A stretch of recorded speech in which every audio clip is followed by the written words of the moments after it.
আজ 26শে জানুয়ারি Republic day উপলক্ষে আমরা বেরিয়ে পড়লাম সকাল সকাল পিকনিকের উদ্দেশ্যে। হ্যালো বন্ধুরা, তোমরা কেমন আছো? আশা করছি খুব ভালো। তো আমরা চলে আসলাম পিকনিকে। তো এখানে এসে দেখলাম অনেক কিছুর আয়োজন ছিল। তো এখানে প্রতিযোগিতারও ব্যবস্থা ছিল, যেমন গ্লাস সাজানো থাকবে, বল দিয়ে মারতে হবে কে কটা ফেলতে পারে, তারপরে বেলুন দিয়ে গ্লাসের তোমার ফুলিয়ে একটার পর একটা সাজানো। তো আমি সবাইকে খেলতে দেখে আমি নিজেও পার্টিসিপেট করলাম।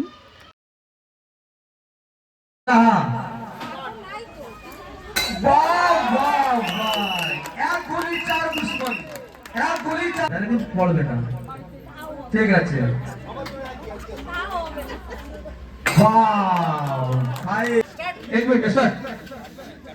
ভিতরে ঢুকিয়ে তারপরে হাওয়া দিতে হবে। এই গ্লাস ফেটে যাবে, তুলে নিতে হবে। বাহাদের কেরিয়া বল দেবেন না, ওই আগুনে সামন চললে হবে না। কঠিন গেম, আবার বেশি খোলা হয়ে গেল, আবার পড়ছে না গ্লাসটা, বুঝতে পারছো? হ্যাঁ ঠিক আছে ঠিক আছে ঠিক আছে। এর কষ্ট তো করতেই হবে প্রাইজ পেতে গেলে, কষ্ট না করলে কিছুই পাওয়া যাবে না। Good, very good, carry on, good.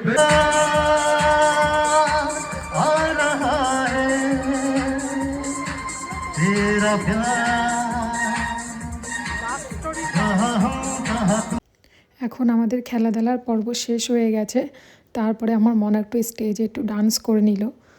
তো তোমাদেরকে জানাবো কে ফার্স্ট প্রাইজ পেয়েছে বা কে সেকেন্ড প্রাইজ পেয়েছে। তো পিকনিকে এসে খুবই মজা হলো, খুব এনজয় করলাম। এরপরে আমরা দুপুরে খাওয়া দাওয়া সেরে নিয়েছি। তো খাবারের মেনুতে অনেক কিছুই ছিল, তো তোমাদেরকে কিছুই দেখানো হলো না কী কী মেনু ছিল। তো আমার মনে হতো স্টেজ থেকে কিছুতেই নামছে না, ও খুব খুশি। তো এখন প্রাইজ বিতরণ হবে, কে ফার্স্ট সেকেন্ড থার্ড হয়েছে। তো আমি ওই বল ছোড়াতে ফার্স্ট হয়েছি। তো তোমাদের সাথে দেখা হচ্ছে নেক্সট ভিডিওতে। তোমরা সবাই ভালো থেকো, সাথে থেকো, সুস্থ থেকো। সবাইকে আমার তরফ থেকে হ্যাপি রিপাবলিক ডে।